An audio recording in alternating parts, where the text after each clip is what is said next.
Quand j'avais 6 ans, la première fois que papa m'emmena au cinéma, moi je trouvais ça plus palpitant que n'importe quoi.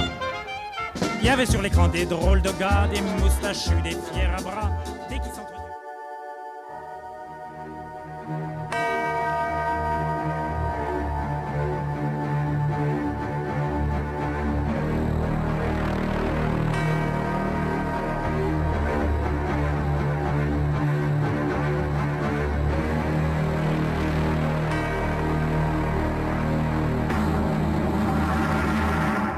Bonjour, bonsoir à tous, ici Lucas et comme vous l'avez déjà entendu à l'introduction et comme évidemment vous avez cliqué sur cet épisode, vous savez que c'est un épisode spécial étant donné qu'aujourd'hui c'est un épisode spécial Gérardmer et je suis accompagné de...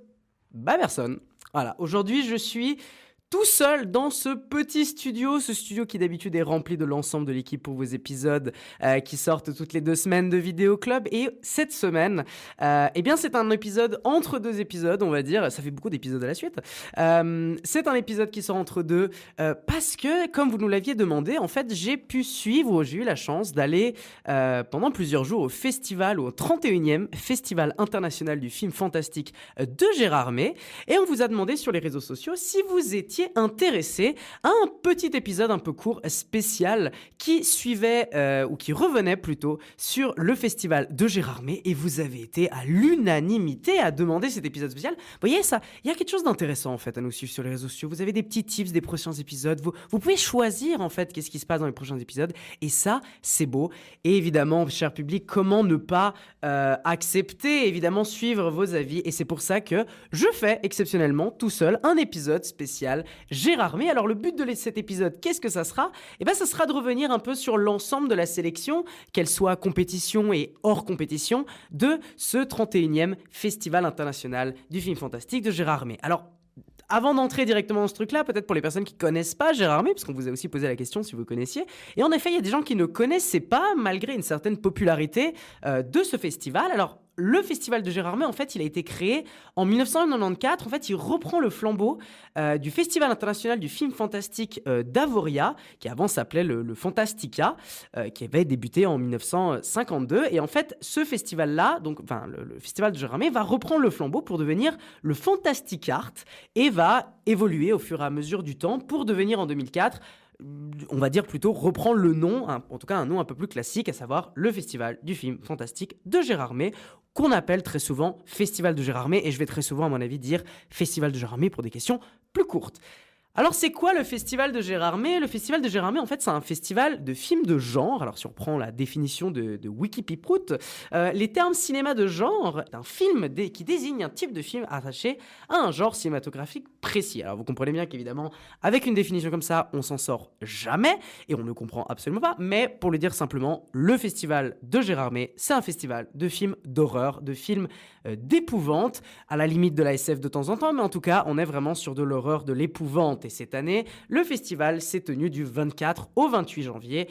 Et chaque année, on a quand même du beau monde, et notamment avec un grand jury, un jury notamment du long métrage, avec comme président d'honneur cette année Bernard Weber, donc l'écrivain Bernard Weber, écrivain notamment des Fourmis. On a aussi Charlotte Gabris, Mélanie Bernier, Mathieu Turi, réalisateur justement de Gueule Noire, Sébastien Vanissex, qui me permet évidemment de placer que n'oubliez pas de toujours aller voir Vermine au cinéma, il est toujours à l'affiche, Caroline Angela, Jean-Paul Salomé et Clovis Cornillac. Je fais aussi une petite parenthèse sur les courts-métrages, même si on n'abordera pas tellement les courts-métrages aujourd'hui, même si je vous invite vraiment à aller voir la sélection des courts-métrages. J'ai été les voir, il y a vraiment des trucs très très très intéressants. Mais en tout cas, dans le jury, on avait des gens super cool, notamment Bernard Minier, Adrien Méniel, Alice Moitié, Marat Taquin, Monsieur Poulpe. Vraiment, on a quand même des gens qui venaient de YouTube et ça avait quelque chose de très sympathique derrière tout ça. J'ai donc eu la chance de suivre ce festival pendant ces 4 jours et j'ai eu la chance de voir 16 films en tout. Et le but de cet épisode, ça sera en fait de revenir sur tous ces films qui ont marqué un peu le festival. Compétition, pas compétition. L'idée sera non pas d'aller d'un ordre croissant ou décroissant, de ce qui m'a plu, de ce qui m'a pas plu. On va suivre jour après jour le festival, comment il s'est déroulé de mon côté. Et ça vous permettra en fait, étant donné que ce sont que des films qui vont sortir en 2024, voire même des films qui n'ont même pas encore de date officielle de sortie. On ne sait même pas s'ils vont sortir en Suisse ou en France. Donc, ça vous permettra de vous faire une petite liste de films à voir cette année. Vous pouvez vous les mettre dans votre petit agenda et vous dire, eh bien, celui-là, je l'ai entendu dans l'épisode de Lucas, ça fait plaisir et je me le mets de côté. Entrons directement dans le cœur du sujet. On va commencer avec du coup le mercredi, le premier jour, ou plutôt la première soirée, étant donné qu'il n'y avait qu'un seul film, plutôt le film d'ouverture, avec The Forbidden Play de Hideo Nakata.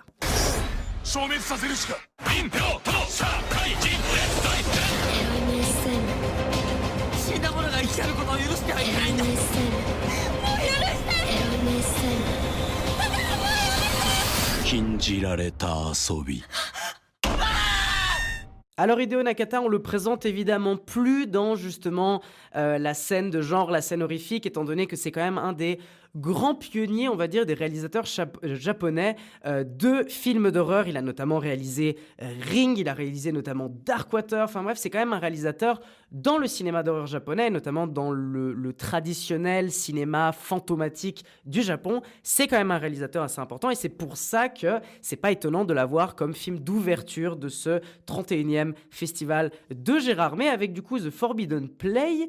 Le synopsis: Haruto Hira vit heureux avec sa femme Miyuki et leur fils Haruto. Leur bonheur est anéanti lorsque Miyuki meurt soudainement d'un accident de voiture. Haruto est profondément affligé par la mort de sa femme. Pendant ce temps, Naruto enterre les doigts de sa mère Miyuki dans leur petit jardin et prie tous les jours pour qu'elle revienne à la vie.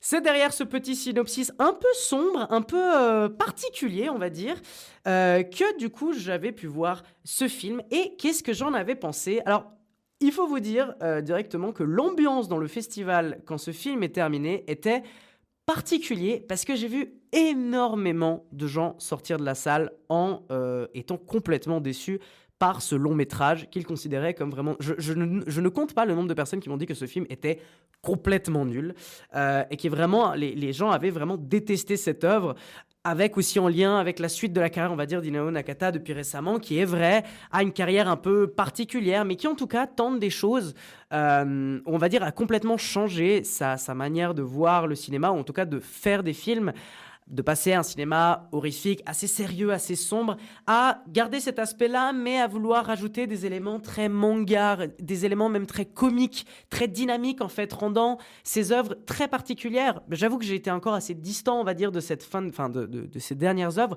mais en tout cas, c'est comme ça que la plupart des critiques en voient de sa fin de carrière. Et en fait, ce que je constate personnellement dans Forbidden Play, c'est qu'en fait, on est encore dans cette droite ligne de son cinéma. Alors, pour vous dire mon avis personnel, je n'ai pas trouvé le film mauvais si on le prend pour ce qu'il est. En fait, pour le dire simplement, si on part du principe que ce film-là doit être un vrai film d'horreur hyper badant, à la manière d'un Darkwater ou un Ring, ce film va... vous allez le détester. Je pense vraiment que vous allez le détester absolument et vous allez trouver que c'est un énorme navet. Par contre, si vous le prenez comme un petit film fantomatique, donc traditionnel japonais, avec quelques éléments un peu sympas à droite à gauche, mais avec une grosse dose de j'assume mon côté purement divertissant et j'assume ce côté aussi un peu manga, justement, un peu justement comique, divertissant, machin, et ben en vrai, Forbidden Play, tu passes pas un mauvais moment dessus. Personnellement, j'ai passé un bon moment du moment que j'ai réussi à me séparer de tous ses défauts. Parce que franchement, le film, il en est rempli. Alors déjà, il y a des acteurs qui jouent excessivement mal. Ça joue très mal. Visuellement, ça pique les yeux, mais c'est une catastrophe. On dirait vraiment qu'il y a des effets spéciaux qui datent des années, allez, on va grand gentil, je vais dire 2008, PlayStation 2 peut-être, un truc par là. Vraiment, visuellement, c'est catastrophique. Je pense notamment à des flammes à la fin du film, des transformations. C'est compliqué. Vraiment, j'avoue que ça, c'est vraiment des éléments qui font sortir le film. Après, il faut vraiment comprendre que le film est vraiment bête et que, bah oui, le film, il est à la traîne visuellement. C'est quelque chose qui vraiment fait mal en termes d'histoire. On est sur quelque chose d'assez classique, même si je considère que ça reste assez sympathique. Mais je trouve qu'il y a quand même des trucs assez sympas. C'est-à-dire le fait déjà qu'il assume à 100% son côté pure œuvre divertissante, moi, je trouve ça bon. Et en fait, tu passes un bon moment devant. Vraiment, je trouve que... même si c'est une œuvre très polarisante, encore une fois, je pense que si tu viens voir ce film pour un aspect purement hyper violent, hyper dur, tu vas vraiment pas trouver ton plaisir. Si tu viens là pour te le mater, imaginons, tu veux te le mater avec des potes autour d'une pizza, une bonne bière, en vrai, ça peut clairement le faire. Et je comprends complètement les personnes qui ont été laissées sur le carreau, notamment, encore une fois, je leur dis, je peux vous donner plein d'exemples, mais il y a vraiment des incohérences d'écriture qui sont énormes, ça surjoue de fou, t'as pas vraiment peur, on va dire, dans ce film, t'as pas vraiment des moments de pur bad, ça je le comprends complètement, mais, encore une fois, si tu le prends pour ce qu'il est, bah tu passes pas forcément un si mauvais moment. Après, je ne dirais pas que c'est un film bon, à mon sens, peut-être que dans ce qu'il est, c'est un film bon. Dans l'idéal, c'est peut-être pas forcément une grosse dinguerie. Et je comprends pourquoi beaucoup de gens ont été déçus. Je ne peux quand même que le recommander pour ce qu'il est, à savoir, encore une fois, quelque chose de plutôt fun. Et je pense notamment, moi, il y a un truc que j'adore dans ce film, c'est notamment l'un des acteurs qui joue un chaman. Mais ce mec est une vraie révélation, je trouve, en termes d'acting. C'est-à-dire, le gars est là dans le film pendant 5-10 minutes, mais le mec, à chaque fois qu'il apparaît, il a une prestance, il a un truc.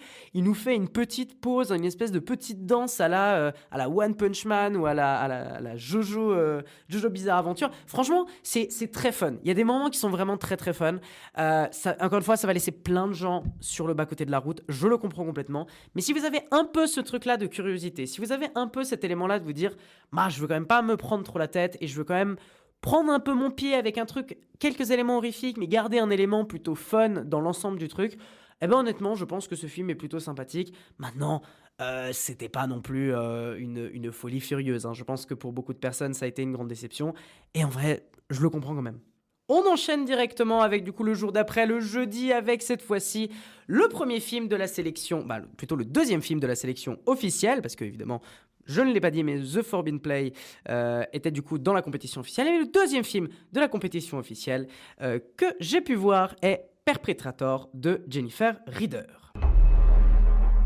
He took everything good from her. He's gonna do that to us too. She's alive. I just don't know where she is. I could feel her blood leaving her body. We are all going to survive this. You have to be okay with the pain and the blood. Alors, Perpetrator, qu'est-ce que c'est ? Alors, Perpetrator, c'est un film qui parle où le jour de son 18e anniversaire, Johnny mange un gâteau préparé par sa tante selon une recette familiale magique et connaît une métamorphose radicale. Bientôt, plusieurs camarades de sa classe disparaissent. Alors, déjà, je vais vous dire que je ne suis pas du tout d'accord avec ce synopsis. Alors, je prends régulièrement mes synopsis sur le net pour essayer d'être le plus fidèle à ce qui, disons, est officiel par rapport au film.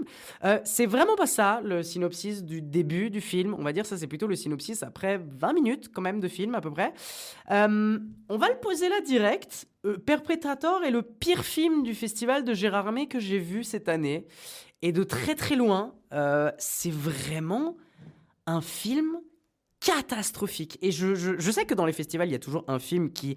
On se pose la question, qu'est-ce qu'il faut dans la sélection officielle, donc dans la compétition officielle. Et bien ce film, je ne comprends pas vraiment, parce que ce truc est complètement naze de A à Z. Et c'est même pas comme si la réalisatrice est complètement inexpérimentée. Je crois que justement Je crois que justement c'est son troisième film, si je ne dis pas de bêtises.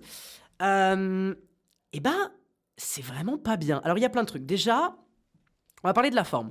La forme, il y a strictement rien qui tient. Déjà, il y a incohérence scénaristique sur incohérence scénaristique. Le problème, c'est que si je voulais aller dans toutes les incohérences scénaristiques, il faudrait que je spoile le film. Et je n'ai pas forcément envie de vous spoiler le film. Je pense que ce n'est pas nécessaire, étant donné que je pense que chacun doit découvrir une œuvre s'il en a envie de la découvrir. Et bien là, c'est vraiment pas bon, parce que c'est rempli de conneries, notamment à la fin, on le voit tout de suite que c'est rempli de conneries, parce que quand on se dit que la finalité du film, et on apprend, on va dire, certaines révélations de fin, on se dit, mais ça n'a strictement aucun sens, pourquoi tu me dis ça maintenant, et pourquoi, en fait, tout simplement. Tout au long du long métrage, il y a plein de moments où ça n'a pas de sens.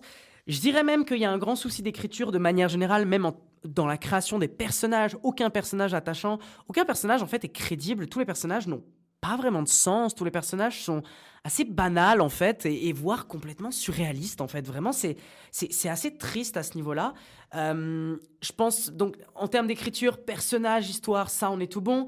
Un grand méchant du film qui t'apparaît un peu comme ça, que tu vois arriver d'assez loin, il faut le dire, et qui est complètement ridicule. Alors, on y reviendra sur sa symbolique dans ce qui est du fond du film, mais là aussi, c'est catastrophique. En termes de réalisation, on est sur une espèce alors, soit il n'y a rien, soit c'est pas bien filmé, soit quand ça tente des trucs de réalisation, ça essaye de faire de la forme plus que du fond, ou on va dire ça essaie de faire de la forme sans vraiment avoir une logique derrière. Je pense notamment à un des plans les plus mis en avant dans Perpetrator, cette espèce de plan un peu vitre brisée avec le visage d'un personnage. Mais en fait, quand ce plan arrive dans le film, tu te dis, pourquoi l'écran se split? Alors, je sais bien ce que la réalisatrice va probablement dire, c'est non, mais parce qu'en fait, le personnage, il a une déformation de la pensée et en fait, son esprit se brise. Alors, soit il n'y a pas de ça et du coup, juste parce que c'était stylé, la réalisatrice s'est dit vas-y, on fait ça. Soit c'est ça l'explication et je dirais que c'est vachement pas subtil en fait comme truc. Enfin, c'est vachement direct et c'est pas. Ouais, c'est un peu. Je sais pas comment vraiment le montrer à ma caméra avant briser l'écran. Bon, c'est pas spécialement très futut.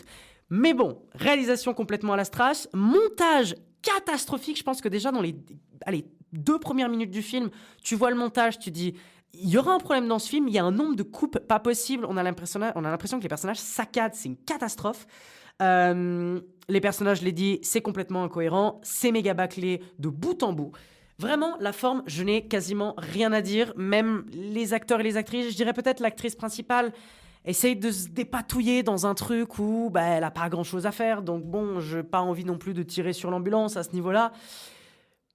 Mais on peut aussi aborder la question du fond, et c'est là où tout est un peu problématique, un peu triste, c'est que la réalisatrice tente de rajouter dans cette forme complètement catastrophique un fond sur la question de la masculinité toxique et donc un point de vue assez féministe sur justement l'emprise des hommes sur des personnages féminins, notamment le personnage principal qui en fait est toujours dans une espèce de contrôle, en tout cas on tente de contrôler le personnage féminin comme tous les personnages féminins qui sont toujours maltraités ou contrôlés par des personnages hommes. Et en plus de ça, le film essaie de montrer sur la toxicité masculine dans plein d'aspects. Mais le problème, c'est que déjà, c'est très mal amené, il faut le dire. C'est amené vraiment avec des gros sabots et pas très fut-fut, encore une fois.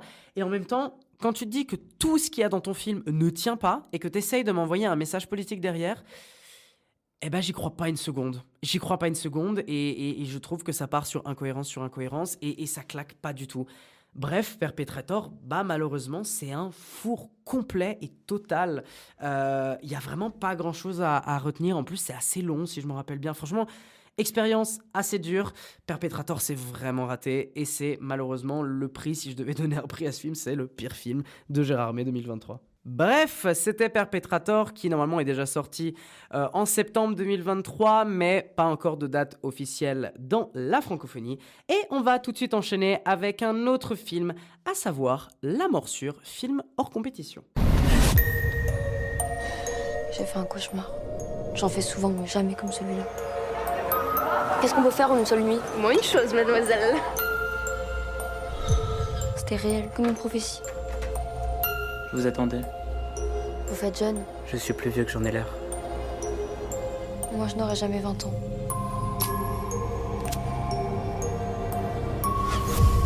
Cette nuit, c'est ma dernière nuit. La Morsure, ou Bitten en anglais, est un film français et est un premier film du jeune réalisateur Romain de Saint-Blanca, qu'il est pas beau, ce nom de famille, avec un tout petit budget de 1,9 million, quasiment 2 millions. Le synopsis du film: en 1967, pendant le Mardi Gras, Françoise, 18 ans, est pensionnaire d'un lycée catholique. Persuadée qu'il ne lui reste qu'une seule nuit avant sa mort, elle fait le mur avec son amie Delphine pour se rendre à une fête costumée et pouvoir vivre cette nuit comme la dernière. Alors après Perpetrator, je peux vous dire que j'avais envie de voir quelque chose de sympa et c'est chose faite avec Bitten, ou La Morsure, que je suis très content d'avoir vu parce que c'est un peu un petit kiff, on va dire, de ce festival de Gérard May. Parce que j'ai complètement accroché avec ce délire semi-gothique, semi-romantique, semi-vampirique de la proposition cinématographique de ce réalisateur qui, selon moi, déjà d'une part, propose quelque chose dans plusieurs éléments de justement parler de l'adolescence, parler d'une forme aussi de déterminisme, de destinée qu'il essaie de traiter dans son film et en même temps d'y donner une certaine forme. Moi, personnellement, ce qui m'a beaucoup plu dans ce film, c'est déjà la lumière. Je trouve la lumière vachement bien gérée avec justement ce travail sur les ombres, sur la lumière, qui donne justement cette atmosphère très goth à l'ensemble de l'œuvre.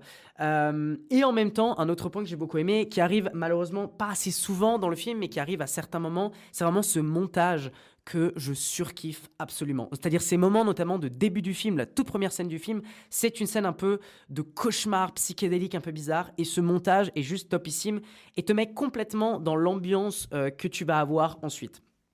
Je pense vraiment que c'est un très joli premier film d'un réalisateur qui a créé une atmosphère très cool. Enfin, en fait, à vrai dire, je pense que c'est vraiment un film qui te fait chaud au cœur. Vraiment, j'ai une passion à suivre ces personnages principaux, et notamment le personnage de Françoise, qui est interprété par Léonie Danan-Lamort, qui est formidable dans ce long métrage. Vraiment, elle est extraordinaire, cette fille, dans ce film, où elle interprète complètement à la perfection un personnage qui est attachant, qui est intéressant, qui est peut-être certes un peu sombre, etc., mais qui marche très très bien. Il y a une vraie aura, en fait, qui se dégage de ce film, et encore une fois, j'aime ce genre de truc, j'aime quand un film a une certaine forme d'identité, j'aime quand un film a une vraie patte dans ce qu'il essaye d'apporter. Et ce qui fait que tout mon film, moi, je suis un peu dans un petit cocon de chaleur, malgré le fait qu'on parle quand même aussi de trucs un peu sombres, hein, de suicide, de mort, de destruction, entre guillemets, enfin bref, pas mal de trucs un peu sombres, mais en même temps, c'est amené tellement d'une manière belle et poétique que je trouve que ça marche bien. Et je fais d'ailleurs aussi une parenthèse, mais il y a une scène assez importante entre justement le personnage de Françoise et un monsieur plus âgé. Et je trouve intéressant cette scène parce que cette scène aurait pu être glauque si le personnage de Françoise était trop jeune, parce que justement c'est un personnage quand même qui est jeune, qui est dans une école machin.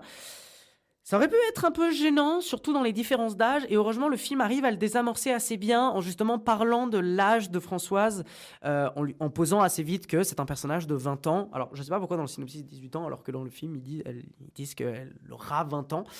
Bref, ils arrivent à désamorcer ce truc-là, et heureusement, parce que très souvent ça a tendance à me cringer ce genre de machin, heureusement ça ne l'a pas fait. Fin de la parenthèse. Mais je dois quand même aborder un truc important dans ce film, parce que, à mon sens, là où son point fort est justement ce côté très sombre, et son côté goth, son côté de créer une ambiance gothique, romantique assez forte, à mon sens, c'est aussi son plus grand défaut. Parce que, à un moment, c'est aussi too much, et ça part complètement dans l'espèce de petit émo dark tourmenté, qui, moi, me gave très vite. Hein. Franchement, il y a plein de moments où j'en ai marre. Mais je trouve que malgré ça, la majorité du temps, le film arrive à tenir son rythme, arrive à tenir sa vibe très sombre, il arrive à tenir ce qu'il veut faire, il arrive à te donner de l'attachement, il arrive à te donner des trucs touchants, même, je pense, au personnage du vampire, justement, dans le film, que j'aime bien, en fait. Il est touchant, il y a un côté... très adolescent, prépubère, machin, découverte de vie, découverte des premiers amours. Je trouve que c'est touchant. Vraiment, le mélange dans l'ensemble de l'œuvre est très sympathique. J'ai beaucoup eu de plaisir à le voir, vraiment. Et encore une fois, même si c'est peut-être pas le meilleur film, je pense, de Gérard May de cette année, ça a été, en tout cas, un de mes tops de cette année. Vraiment, un film coup de cœur, je dois dire. Vraiment, un gros coup de cœur de cette année. Donc, franchement, je ne peux que vous inviter à aller le voir. Quand il sortira le 15 mai 2024. On verra maintenant dans combien de salles il sera distribué, étant donné que c'est quand même un petit film, surtout un premier petit film. Mais par contre, je vous invite chaleureusement à aller le voir. Franchement, si vous pouvez le voir le 15 mai, allez le voir. C'est vraiment un truc à pas louper, je pense. C'est vraiment, vous pouvez être pris dans le récit. On enchaîne directement avec le prochain film. Et cette fois-ci, on retourne dans les films de la compétition officielle avec The Funeral.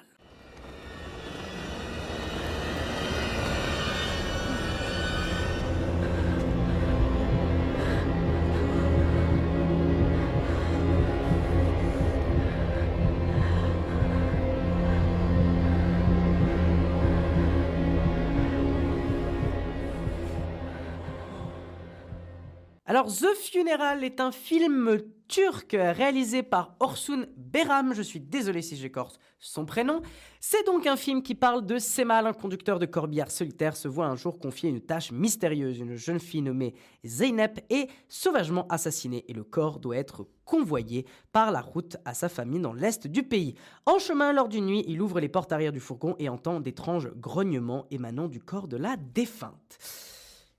Alors, c'est un film qui est déjà assez intéressant dans le processus de création, étant donné que le réalisateur qui était présent à Gérardmer a pu présenter son film. Et en fait, le gars a passé 6 ans à faire son film, pour vous dire à quel point c'est galère. En plus, on sent que c'est un film... Enfin, le gars a clairement dit que c'était un film qui le tenait assez important, notamment dans le rôle de la famille.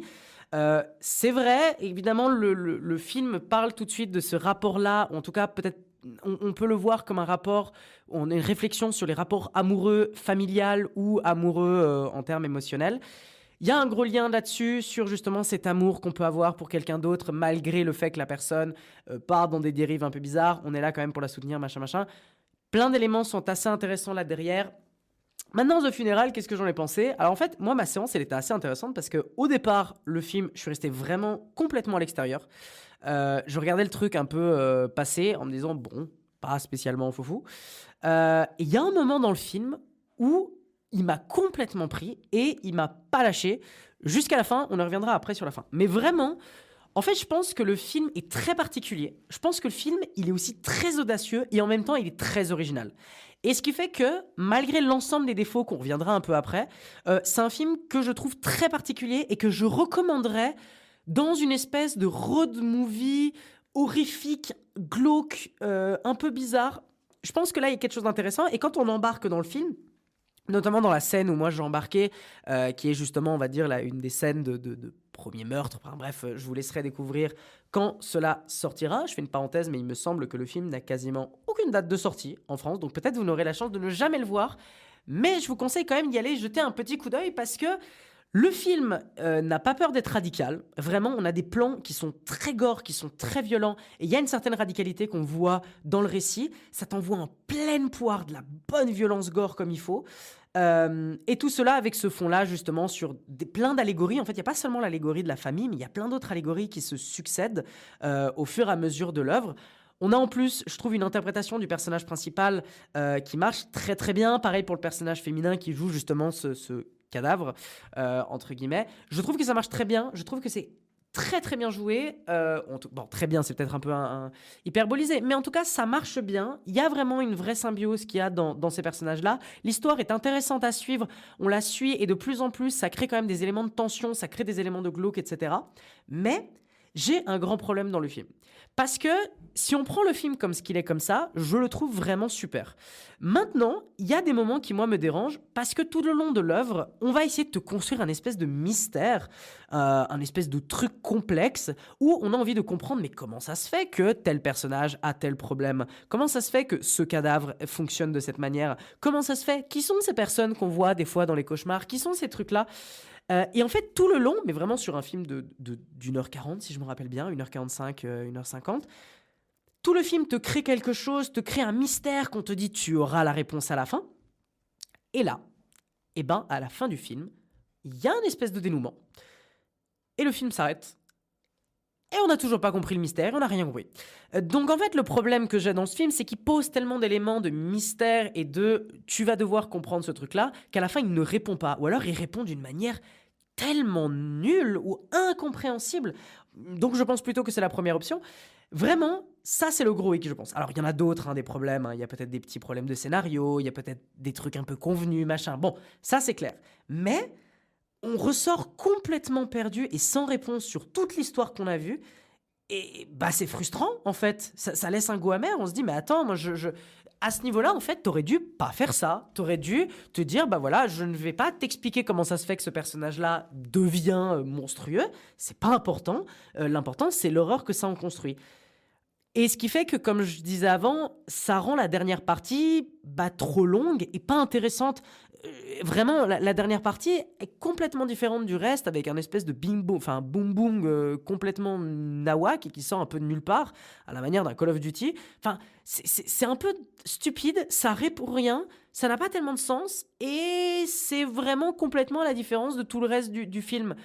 Donc, si je devais quand même donner un point de vue, je dirais un peu décevant dans sa finalité, mais en même temps, quand même quelque chose d'assez original dans ce qu'il essaye de proposer, avec en plus un auteur turc que moi je ne connaissais pas du tout, qui a galéré, qui en plus est un de ses premiers films. Donc c'est probablement en plus une œuvre que vous ne verrez jamais, comme je vous ai dit, étant donné qu'il n'est quasiment pas distribué, il n'y a aucune date de distribution et j'ai pas du tout de date pour rien du tout.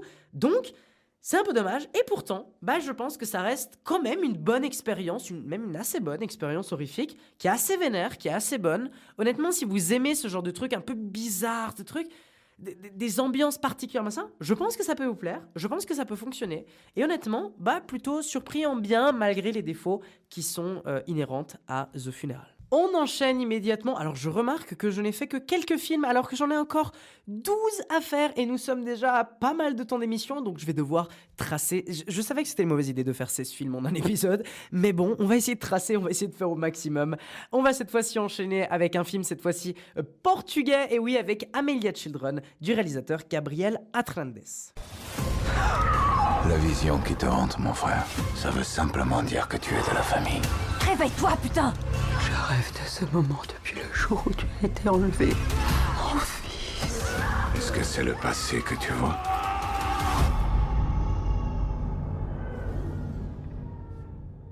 Amelia Children est donc un film portugais réalisé du coup par Gabriel Abrantes, qui est donc son deuxième long métrage si je ne dis pas de bêtises. Le synopsis: orphelin depuis sa naissance, Edward découvre à l'âge d'adulte qu'il y a un jumeau et une mère qu'il ne connaît pas. Avec sa petite amie Riley, il part les rencontrer dans leur magnifique demeure isolée au cœur d'une région recluse. Les retrouvailles passées, le jeune couple se rend compte que les apparences sont trompeuses. La famille d'Edward cache un monstrueux secret. Leur visite va très mal se passer. Alors, Amelia Children, c'est quand même quelque chose d'un peu particulier, étant donné qu'il est déjà sorti. Là, aujourd'hui, le jour où j'enregistre, c'est le 5 février, donc il est déjà sorti le 31 janvier. Alors, j'en parlerai dans le prochain épisode de Vidéo Club. Donc, je vais essayer d'aller au plus simple pour ici, et je vous renvoie, si vous voulez un truc plus en détail, au prochain épisode. Je pense qu'Amelia Children, c'est un film très banal, en fait. Alors, étonnamment, il a eu le prix du jury, mais je suis un peu en désaccord avec ce choix, parce que je trouve que c'est un film très banal, c'est du vu et revu, c'est assez classique en fait, c'est vraiment cette idée de personnage arrive dans une maison, il pense que tout va bien, mais en fait non, il y a un truc qui est bizarre dans cette maison, et il y a un personnage qui va te dire je pense qu'il y a un truc bizarre dans cette maison, il faut partir, et l'autre va lui dire non, il me semble que tout va bien. L'autre personnage va dire je pense vraiment qu'il y a quelque chose qui va pas bien dans cette maison, et l'autre personnage va dire mais arrête, tu es folle, tout va très bien dans cette maison, et l'autre personnage va dire mais regarde, on est en train de tous mourir, et l'autre va dire ah oui c'est vrai, et là c'est trop tard. Bref, c'est très simpliste, c'est très classique. J'ai vraiment pas eu vraiment mon pied devant. Je sais que le public, en tout cas le public a plutôt été réceptif à ce film. Je suis resté vraiment complètement à l'extérieur. En plus de ça, je trouve que le film utilise tellement de mécanismes horrifiques insupportables, genre des screamers putassiers que tu vois arriver à 20 000 lieues tellement loin, tu les vois arriver, ça n'a aucun sens, ou juste c'est naze. Ou même cette espèce de truc, non, en fait, c'était un rêve. Le classique de tu vois quelque chose, non, en fait, elle se réveille, c'est un rêve. Le film se permet quand même d'utiliser ce mécanisme 2 fois à la suite. Ça devrait être interdit, ce truc-là, normalement, tellement que c'est pas possible de le faire. Enfin, c'est impossible de faire ça. Vraiment, je suis resté complètement à l'extérieur. Je le trouve d'un classicisme, d'un non-intérêt assez grand.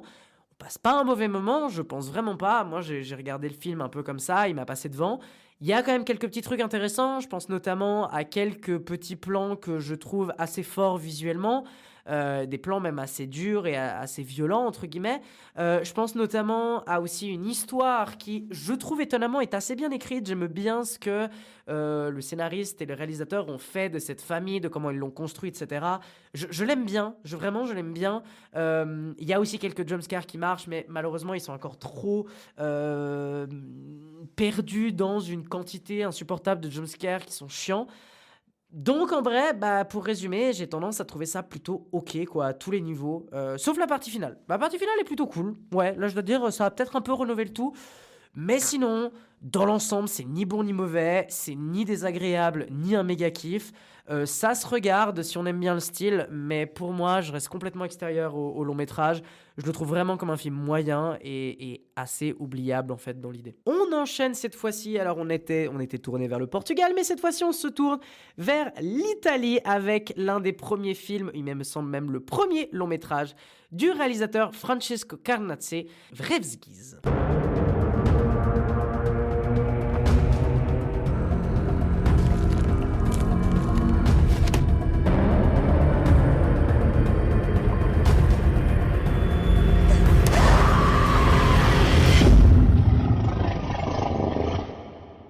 Revsgeese est donc un long métrage horrifique de film de monstres. Le synopsis: Sarah et ses amis partent à chasser en montagne, mais quelque chose de malveillant rôde au plus profond des bois reculés. La partie de chasse qui devait être un moment de détente va se transformer en cauchemar bien réel.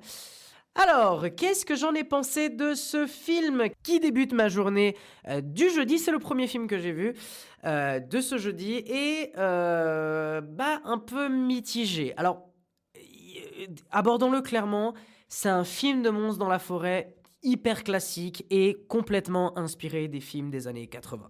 C'est-à-dire, il y a des gens qui vont dans une forêt ou dans un espace, dans un lieu, et il y a une grosse bébête qui est pas gentille, et qui fait du boucan, et qui est pas gentil, et qui va tous les tuer, et c'est tout. Et c'est exactement ça en fait. Tu retrouves tous les codes du film de monstres dans ce film. Ça reprend vraiment code par code, et ça les applique sans trop se poser de questions. Surtout en ce qui concerne l'histoire, c'est assez dingue à ce niveau-là, à quel point en fait tu aurais pu le prévoir en fait, tout ça. Si vous aimez ce genre de film, je dirais ok, allez le voir, c'est pas non plus une folie. Maintenant, faut le dire, c'est rempli de trucs un peu nazes et de trucs pas très inspirants, plutôt moyens. Mais là où je veux quand même venir, c'est que ça se sent à 3000% que c'est un film qui a pas de budget. Vraiment, c'est un truc assez ahurissant. C'est-à-dire, toutes les morts qu'on va voir, elles sont pas visibles à l'écran. C'est-à-dire, tu vois que les gens sont en fait catapultés à l'extérieur du plan. En fait, probablement, on a dû accrocher un câble, on les a tirés d'un coup. Ils disparaissent du cadre. Et en fait, tu les retrouves après avec plein de sang sur eux parce qu'ils ont du maquillage et qu'ils le font. Enfin bref, tu sens qu'ils ont pas de budget. Même la créature est un kitsch pas possible. Vraiment, alors ça lui donne un certain style, hein, je suis bien d'accord, ça lui donne un certain effet et envie par rapport aux références qu'il reprend. Mais c'est vraiment un film de la dèche. C'est complètement un film de la dèche. Et pourtant, j'ai quand même si... Alors, dans l'ensemble, je pense que c'est un film moyen, mais j'ai quand même une certaine sympathie pour ce long métrage. Déjà parce que, comme le réalisateur l'avait expliqué, faire un film d'horreur, donc faire un film de genre en Italie aujourd'hui... je cite les trucs des réalisateurs, il faut beaucoup de cœur, mais il faut aussi beaucoup de couilles. Voilà, elle a dit, je reprends les paroles telles qu'elles sont, mais il faut avoir quand même un peu du cran pour le faire. Et c'est vrai qu'en Italie, quand on voit le cinéma actuellement en Italie, c'est très compliqué d'en faire, et en particulier une œuvre comme ça doit être une galère pas possible de réussir à le faire. Et c'est en fait là où moi je pointe quand même une petite sympathie pour le film, c'est que je sens qu'il y a une véritable volonté du réalisateur de vouloir faire un film d'horreur et d'y avoir une vraie passion derrière. Il y a une véritable passion cinéphilique. Je pense notamment, il y a tellement de références à d'autres films dans ce long métrage, c'est-à-dire il y a des références au Seigneur des Anneaux, mais qui est tellement évidente. Et la pire référence que tu vois, c'est une référence à Alien, qui est vraiment un plan, mais plan par plan, quoi. Vraiment, à la seconde, à la milliseconde, c'est la même chose. Alors pour moi, c'est très mal amené. Je pense vraiment que c'est mal amené et que c'est pas vraiment une qualité dans le film. Mais ça permet de montrer la passion qu'a ce réalisateur et cette envie que le mec a de faire du cinéma. Ça se sent. Et vraiment, à ce niveau-là, je peux qu'avoir de la sympathie. J'ai aussi un peu de sympathie pour sa fin, parce que j'aime bien ce qu'elle rapporte. Elle parle en fait sur le rapport à l'évolution de son personnage, par rapport à son humanité aussi, comment en fait ce personnage va se détacher d'une certaine forme d'humanité qui en fait ne lui correspond plus, et en fait comment ce personnage va devenir plus humain en devenant l'inhumanité. Très bizarre comme fin, mais fin intéressante. Toujours manque de budget, faut être très clair. Dans l'ensemble, je pense que, pour le dire un peu simplement, c'est un film assez oubliable. Je salue quand même la démarche du réalisateur de vouloir faire un film comme ça en Italie, avec toutes les difficultés de production et toutes les difficultés de création qu'il y a. Je garderai quand même un petit œil attentif sur ce réal. Je n'ai pas forcément méga espoir pour que le gars nous fasse des grosses folies. Mais encore une fois, si vous êtes fan de ce genre de petits films d'horreur pas très connus, films de monstres dans la forêt, honnêtement, ça fait quand même un peu le travail. Il n'y a pas de souci, c'est pas non plus une catastrophe. Ça peut se mater, c'est pas foufou, soyons très clairs. Il y a quand même 2 ou 3 éléments de visuel que j'aime bien. Enfin bref, film assez oubliable, mais je salue quand même le processus de création derrière. Prochain film, cette fois-ci on enchaîne avec un autre film complètement différent, un film d'un autre continent, et oui, et c'est d'ailleurs un film que j'attendais avec énormément d'impatience, parce que cette fois-ci on va parler de Vampire humaniste cherche suicidaire consentant de Ariane Louis XVI. T'as juste à choisir ton préféré. Je vais te l'accrocher puis je vais te montrer comment le vider. Non, merci, j'ai pas faim. Les goûts, ça se développe. Tu vas voir, tu vas finir par aimer ça. J'ai pas besoin de tuer du monde pour savoir que j'aimerais pas ça. Tes parents sont pas un buffet. Tes dents sont sorties, t'es capable.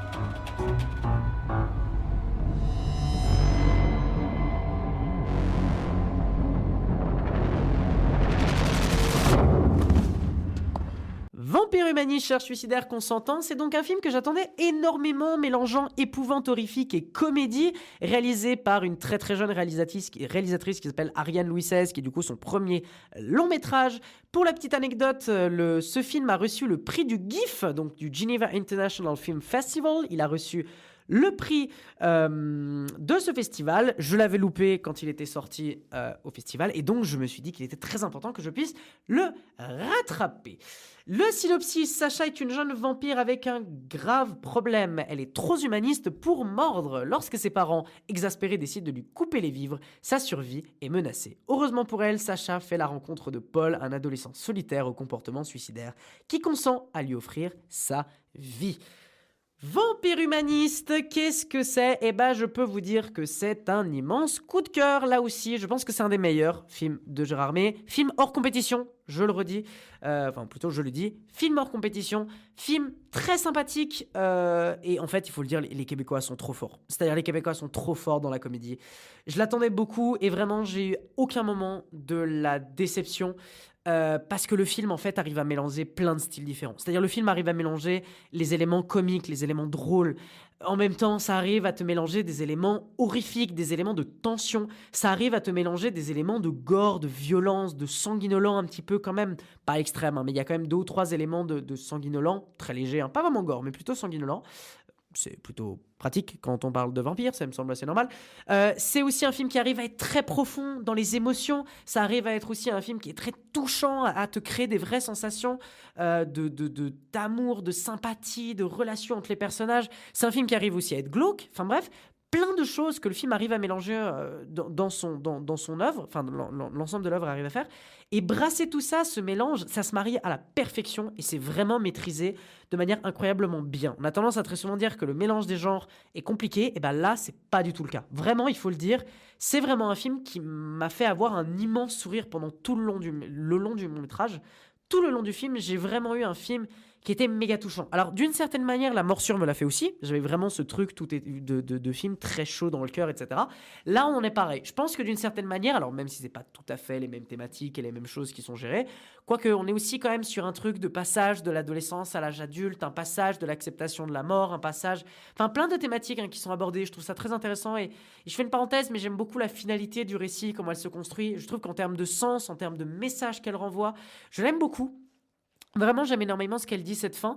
Enfin bref, il y a énormément de thématiques qui sont abordées et tout ça fait que dans le film, moi, j'ai vraiment eu un sourire aux lèvres pendant tout l'œuvre, que ça soit parce que je trouvais que le film était touchant, que ça soit parce que je trouvais que le film était poilant à mourir. Franchement, il y a un rythme de la vanne qui est juste extraordinaire, c'est-à-dire l'écriture, que ça soit au niveau des personnages, je pense notamment aux 2 personnages principaux qui sont interprétés par 2 jeunes très bons acteurs, à savoir Sarah Monpetit et Félix-Antoine Bernard. On a aussi des acteurs plus connus, je pense notamment à Steve Lamplante qui a joué dans pas mal de trucs, notamment des films de Monia Chokri, des films de Xavier Dolan. Je pense notamment à Sophie Cadio aussi. Enfin bref, il y a des acteurs expérimentés, mais justement ces 2 acteurs-là, on leur donne un rôle qui est topissime, qui est vraiment méga bien écrit. Et en plus de ça, on joue avec une esthétique qui est très jolie. Je trouve qu'il y a un travail de la lumière qui est dingue, il y a un travail de la photo qui est excellent, qui permet vraiment de donner de la forme en fait à ton long métrage et lui donner une identité visuelle. Encore une fois, je trouve aussi que le concept de base est génial. C'est pour ça que je reviens un peu sur cette idée de l'écriture. Mais je pense vraiment que cette idée d'avoir un vampire qui ne peut pas tuer parce que au fond d'elle, elle a ce truc-là de dire je ne peux pas le faire. J'aime beaucoup, l'histoire te prend, j'adore l'univers qui est créé, ça apporte beaucoup de choses encore dans toile de fond, dans des réflexions, etc. En bref, je dois dire que je suis particulièrement fan de ce film qui est extrêmement bien trouvé et d'une pertinence assez rare. C'est un immense banco pour ce long métrage, c'est un immense banco pour ce film et c'est surtout un immense banco pour Ariane Louis XVI qui est vraiment son premier film. Et quand tu fais un premier film comme ça, moi je peux que être pris en fait par ta création, je peux que être pris et que avoir hâte en fait de voir une autrice qui va continuer à se développer dans ses projets. Et je suis extrêmement content parce que pour l'instant les critiques, alors le film est déjà sorti au Québec, mais il sortira dans la francophonie à peu près vers faire le 20 mars. Franchement, 20 mars, allez le voir en salle, c'est vraiment pas un film à louper, je pense, en termes de kiff, en termes de vrai plaisir.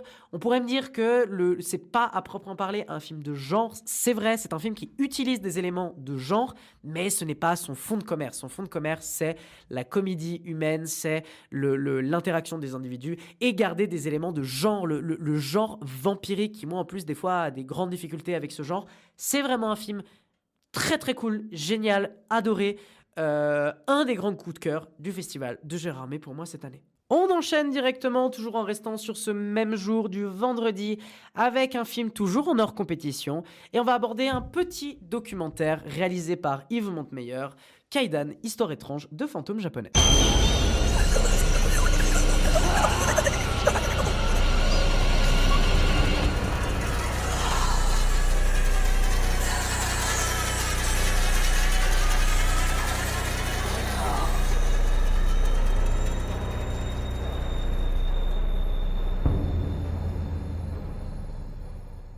Alors il fallait quand même que je vous parle de ce petit documentaire. Ça va être une critique assez courte, donc Kaidan, Histoire étrange de fantômes japonais, donc un film de Yves Montemeyer, et le synopsis, ou plutôt l'histoire, ou en fait de quoi parle le documentaire. C'est un docu qui va retracer l'origine des fantômes dans le cinéma d'horreur japonais, ou plutôt même l'histoire en fait des fantômes dans la culture japonaise. Je l'ai vu, on va être très très court. Je pense que si vous êtes intéressé par cette thématique, il faut le voir. Si vous êtes intéressé par les films de fantômes japonais, si vous êtes intéressé par les fantômes au Japon, voyez ce truc, c'est très enrichissant. Je l'ai vu, j'étais un peu fatigué, j'avoue que peut-être j'ai été trop extérieur sur des trucs. C'est pas un mauvais film, loin de là. C'est juste que personnellement, en ce qui est du rythme et en ce qui est, entre guillemets, de la mise en scène, qui est... Je suis désolé, mais pour moi, c'est un peu un film que tu peux avoir dans les bonus d'un DVD. Voilà, si par exemple tu me mets ça dans les bonus de Darkwater ou Ring ou je sais pas moi, de plein d'autres films japonais d'horreur, machin.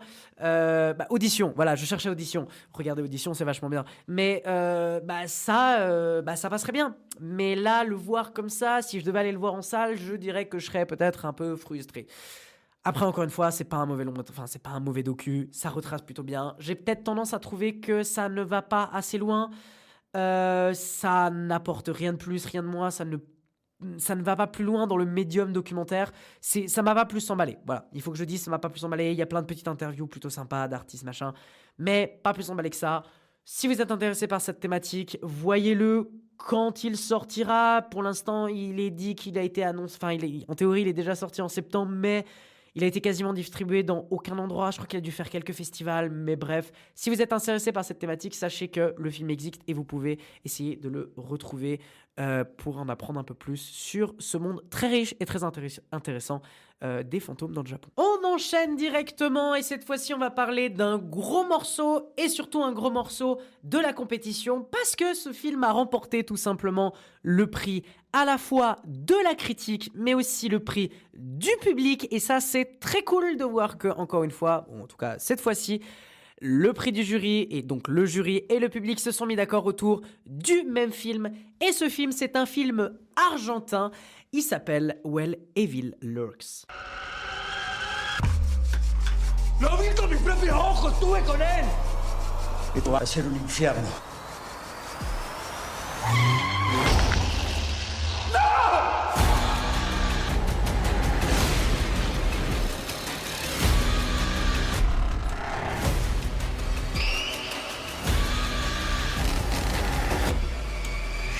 Where Evil Lurks est réalisé par le réalisateur Damien Rugna, qui a aussi taffé sur le synopsis. C'est un réalisateur dont c'est quasiment, il me semble, son premier film, si je ne dis pas de bêtises, en tout cas un de ses premiers films. Alors il en avait non, plutôt pas. Il avait déjà réalisé plusieurs autres petits films avant. Des films que je ne connaissais pas beaucoup et qui n'ont pas vraiment marqué, mais en tout cas, Where Evil Lurks, de quoi ça parle? Après avoir découvert un cadavre mutilé près de leur propriété, deux frères apprennent que des événements étranges surviennent dans leur village. Donc ces événements qui surviennent dans leur village sont dus à un homme possédé par un démon dont la famille attend que quelqu'un puisse le libérer de ce mal. Alors que les deux frères tentent de déplacer ce corps du possédé, enfin le corps du possédé, le mal dont ce dernier souffrait va se répandre comme une épidémie, affectant d'autres habitants de la région. Alors, qu'est-ce que ce film donne? Qu'est-ce que le film en compétition qui reçoit le prix du jury et le prix de la critique, pardon, et le prix du public a donné? Eh bien, écoutez bien, je pense que c'est un film méchant, brutal, jusqu'au boutiste, extrêmement gore et se permettant des trucs vraiment méga osés.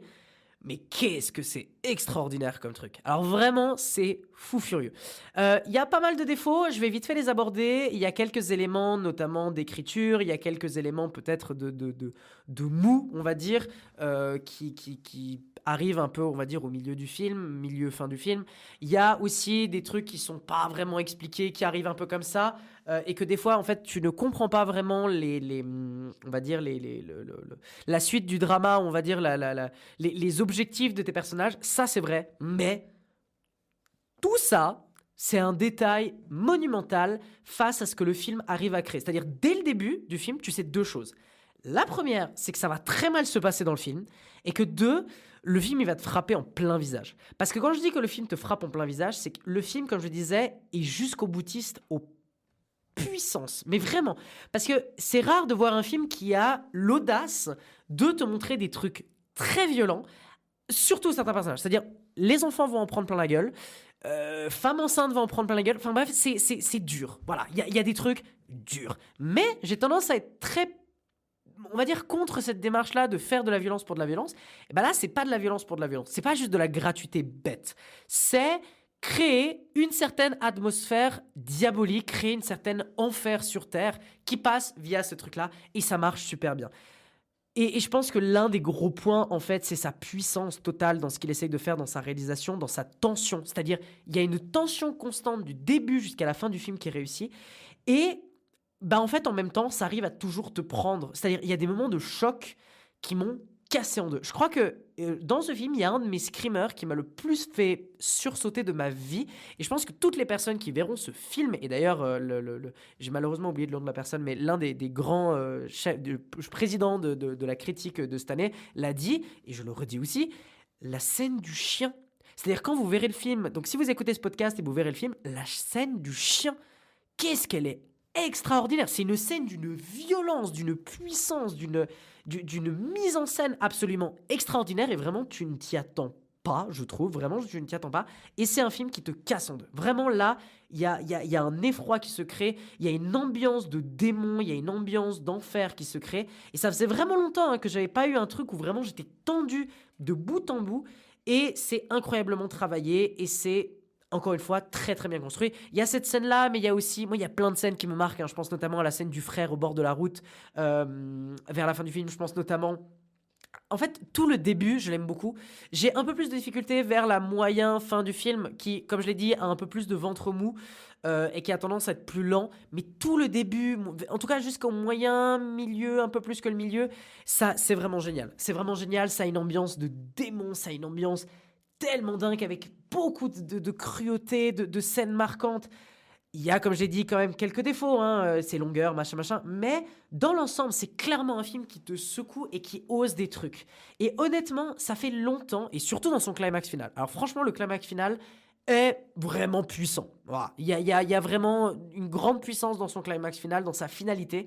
Je trouve que c'est parfaitement réalisé, je trouve que c'est parfaitement travaillé, et je le trouve aussi très intéressant par rapport au contexte social dans lequel le film existe, c'est-à-dire c'est un film argentin, et quand on sait ce qu'il y a au pouvoir actuellement et le gouvernement qui est en place en Argentine, on sait très bien que la culture en Argentine va en prendre un coup immense, et on sait très bien que le budget va être complètement détruit, et en fait ce film va être une anomalie. En fait, on n'aura plus probablement de films comme ça pendant un bon bout de temps, à part si ce mec se bat encore pour réussir à construire ou créer des œuvres comme ça en Argentine, mais c'est un peu on va dire, le dernier souffle avant que potentiellement un cinéma argentin meure à cause d'une asphyxie budgétaire. Enfin bref, When Evil Lurks, c'est vraiment un film qui est coup de cœur personnellement. Je dirais même que par rapport au film en compétition, c'est mon film que je donnerais le prix, en fait. Je donnerais quasiment le prix à ce film pour le film de compétition. donc dans la catégorie compétition. C'est un film qui est tout simplement extraordinaire. Moi, je l'ai beaucoup aimé, malgré ses défauts. Encore une fois, je comprends pourquoi beaucoup de gens n'ont pas ce parfait truc avec ce film. C'est parce qu'il a des défauts. Personnellement, je l'aime beaucoup. Il sort le 17 avril dans les salles obscures. Honnêtement, si vous voulez un gros film d'horreur de cette année 2024, je pense que c'est clairement When Evil Lurks à aller voir dans les salles. On va enchaîner aussi avec un autre film que j'attendais beaucoup, mais que je n'étais pas le seul à attendre. La critique aussi l'attendait beaucoup. On va parler du premier film du réalisateur Jason Yu, le film Sleep. 오빠!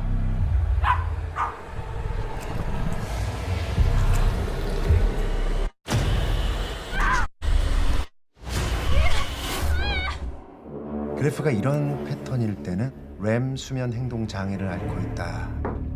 오빠? 고칠 수 있는 거죠? 램 수면? Alors Sleep, c'est un film sud-coréen réalisé par Jason Yu. Jason Yu que vous ne connaissez probablement pas beaucoup, étant donné que c'est le premier long métrage de ce réalisateur, qui était notamment, on va dire, assistant réalisateur sur le film Okja de Bong Joon-ho. Le synopsis: la vie d'un jeune couple est bouleversée quand le mari devient somnambule et se transforme en quelqu'un d'autre la nuit tombée. Sa femme, submergée par la peur qu'il fasse du mal à leur nouveau-né, ne trouve alors plus le sommeil. Peut-être vous avez entendu parler de ce long métrage, notamment par rapport à son acteur principal, à savoir l'acteur Lee Sung-yoon, qui est malheureusement décédé, qui s'est malheureusement suicidé en Corée. Je vous invite à aller voir un peu cette affaire qui est assez dramatique et qui est assez révélatrice de la situation en fait, de comment certains acteurs ou comment certaines personnalités publics en Corée subissent les médias, etc. C'était un très grand acteur, il faut le dire. C'était notamment le papa dans la famille bourgeoise de Parasite. Et c'est donc, en plus, si vous connaissez mon amour pour Parasite, c'est toujours un truc qui touchait un peu. Et c'est pour ça que j'avais vraiment envie de le voir. Et il est en duo avec John Yoo-mi, qui joue aussi le personnage principal du long métrage. Qu'est-ce que j'en ai pensé? Eh bien, je pense que c'est un film très intéressant et surtout très bien réalisé, avec une très grande maîtrise du début à la fin de son histoire. C'est-à-dire, il y a un double truc, c'est que déjà, premièrement, en termes d'histoire, j'aime beaucoup l'idée de justement ce personnage somnambule. Qu'est-ce qu'il fait quand il est somnambule? Il fait des dingueries, et comment on fait pour gérer le truc? C'est intéressant. Alors on pourrait se dire, oui, on aurait pu résoudre le problème dès le début avec des menottes. C'est vrai, je me suis fait un peu la réflexion, mais si on part au-delà de ce truc-là, ça peut le faire. Et en même temps, une réalisation qui est vraiment dingue, c'est-à-dire le film n'a pas besoin de te mettre plein de trucs à la gueule, ça n'a pas besoin d'être full gore, ça n'a pas besoin de faire ça pour te créer des sensations de tension. Juste par le fait qu'on a un poids dans ta scène et toujours dans ton espace, il y a le poids de ce mal qui est autour de toi et qui peut attaquer à n'importe quel moment, mais tu ne sais pas, parce qu'en même temps, c'est quand même un personnage que tu trouves attachant toi-même et que surtout le personnage féminin, c'est son mari. Donc évidemment, tu vas avoir ce double truc de c'est un personnage dangereux et en même temps, c'est un personnage qui ne pourrait pas faire le mal à une mouche et quelqu'un qui a un amour. C'est absolument incroyable comment c'est fait. En plus de ça, c'est porté par un duo de comédiens-comédiennes. Donc comme je l'ai dit, les deux acteurs principaux, enfin le mari et la femme, sont très très bons. Il y a une super énergie entre les deux, ça marche topissime. J'aime beaucoup le chapitrage qui est fait dans le long métrage, à savoir la première, la deuxième, troisième, qui en fait fait entrer à chaque fois le film dans des parties très différentes et dans un cap très différent du long métrage. C'est-à-dire, on est dans une première partie, on pose une situation. La deuxième partie, c'est le cœur et c'est un élément arrive en plus et qui devient en fait l'élément important et qui fait passer le film dans une step supérieure. Le troisième, c'est un dénouement et notamment avec un changement d'angle de vue sur quel personnage on va suivre. Il y a un changement de caméra et un changement de narration sur le personnage qu'on suit. Après, le concept en lui-même, qui marche, comme j'ai dit, encore une fois, de feu de Dieu et qui est super bien chapitré, je trouve qu'il est peut-être un peu sous-exploité. On aurait vraiment voulu avoir encore plus de ce truc-là du personnage, justement, qui est somnambule. On aurait voulu en avoir beaucoup plus. On aurait voulu avoir plus de scènes, plus de trucs de lui, quoi. Parce que franchement, ces scènes, quand elles apparaissent et quand elles sont angoissantes, elles sont fortes. Mais en même temps, je reste quand même assez fasciné pour ce que la fin arrive à faire. Vraiment, la fin est très intéressante sur ce qu'elle essaye de dire, notamment sur ce rapport de comment on peut interpréter ou avoir une vision complètement différente sur un problème ou sur une situation. On peut avoir une vision complètement rationnelle et scientifique versus avoir une vision complètement spirituelle. Et comment en fait ce phénomène, qui est du coup le phénomène qu'on voit dans le long métrage, comment ce phénomène peut être vu de la même manière des deux côtés. Alors j'en ai une interprétation très personnelle de ce film que je ne vais pas spoiler ici, mais quand le film sortira et quand on fera un épisode dessus, j'en parlerai un peu plus en détail, je pense. Je me poserai un peu dessus et je vous en parlerai un peu mieux. Mais en tout cas, voilà, Sleep, c'est extrêmement intéressant. C'est extrêmement intéressant pour ce que ça dit sur justement ce rapport spirituel versus rationalité et comment en fait ces deux choses-là par rapport à deux personnages peuvent tout simplement se déchirer étant donné que eux sont convaincus de leur vision en fait tout simplement. Ils le savent que leur vision est juste et comment cela va tout simplement détruire un peu le tout. Je pense que c'est un film à ne pas louper. Je rappelle qu'il sort le 21 février. C'est tout simplement une réussite. Et c'est évidemment le film qui a reçu le prix de Gérard May de cette année. Et franchement, je vais vous dire la vérité, c'est complètement mérité. Je pense que Sleep mérite ce prix de Gérard May de 2024. J'ai dit 2023 plusieurs fois avant. C'est 2024 pour le prix de 2024. Pour moi, c'est clairement mérité. Il n'y a pas de souci à ce niveau-là. Sleep de Jason Yu, c'est vraiment super. Allez le voir si vous pouvez le voir le 21 février. On enchaîne très vite avec quelque chose de complètement différent. Cette fois-ci, on va s'intéresser à un film qui lui aussi a été notamment beaucoup sponsorisé par Shudder. Alors Shudder qui a déjà beaucoup travaillé, notamment pour Perpetrator. On va parler de Destroy All Neighbors. Hey, how's that band going? It's mainly me these days. I just want to finish my album. You have been trying to finish this album for 3 years. 1, 2, 1! What is this? It's a progressive form of prog. I've been calling it prog squared. The only way I listen to your music is if you tied me up at gunpoint and you forced me to. And don't play it here again or you're fired. Destroy All Neighbors est un petit film réalisé par Josh Forbes qui est sorti aux États-Unis le 12 janvier, mais qui n'a pas encore de date de sortie en francophonie. Alors, le synopsis, le musicien de rock progressiste en difficulté, William Brown, se retrouve dans un véritable cauchemar lorsqu'il tue accidentellement Vlad, le voisin de l'enfer. Ce film a été diffusé en séance de minuit pour la grande nuit blanche du festival de Gérard May. J'ai beaucoup de problèmes avec ce film, tout simplement parce que je pense qu'il ne suffit pas de faire n'importe quoi toutes les 5-10 secondes et d'être débile tout le temps pour être un bon film. Parce que le film assume complètement de vouloir être une espèce de grosse comédie un peu punk, un peu alterno, enfin pas alterno, mais en tout cas un peu punk, un peu crado. Le problème, c'est que moi, je vois le film, et en fait, c'est clairement ce qu'est le film. Hein. En gros, on te balance des conneries, mais vraiment des bêtises, des conneries, toutes les 10 secondes pour essayer de te pousser à rire, ou en tout cas pour essayer d'avoir un côté un peu sulfureux. Parce que c'est trop stylé en fait de dire des bêtises et dire des conneries toutes les 10 secondes et parce qu'évidemment ça fait rire le public et en même temps c'est méga rebelle. Personnellement au final quand je vois ça je trouve ça pas très drôle. Il y a peut-être 2 ou 3 moments où ça me fait marrer hein, mais au final c'est pas très drôle. Et c'est autant rebelle qu'une crise d'adolescence. Vraiment, c'est pas foufou. Vraiment, j'ai un grand problème avec ce film parce que le problème, c'est que j'ai l'impression que ce film prend le public pour des cons, en fait. Vraiment, je vois dans ce film toute une forme d'éloge à la médiocrité du spectateur, c'est-à-dire, il suffit de faire n'importe quoi pour que ton film soit bon. Et ça m'emmerde un peu. Et ça me saoule beaucoup. Ça me saoule tout simplement. Je ne comprends pas pourquoi un film a besoin nécessairement de prendre le public pour débile et de dire regardez, moi je suis débile comme vous l'êtes, alors du coup c'est super marrant, venez on fait plein de trucs ensemble. Il y a des trucs sympas, hein, je dis pas, moi il y a 2 ou 3 trucs en plus, ça parle de rock, ça parle de machin, ça peut me prendre 2 ou 3 fois, mais franchement, je sens tellement une démarche un peu cynique derrière ce film, moi ça... Tu sens qu'en fait le but du film c'est venez on fait n'importe quoi parce qu'on sent que le public va adorer le côté un peu n'importe quoi. Alors je dis pas, peut-être que je suis pas le bon public pour ce genre de ce que j'appellerais film poubelle, je suis peut-être pas le bon public pour ça, Si vous aimez ce genre de truc vraiment absurde, complètement bête, et qui part un peu dans tous les sens, et qui est un peu trashouille, peut-être que ça peut vous plaire. Peut-être même, je dirais que moi, si je le revois avec des potes et quelques bières, peut-être que je peux lui laisser passer une seconde chance. Mais en fait, en l'état, c'est assez naze. En fait, c'est vraiment naze.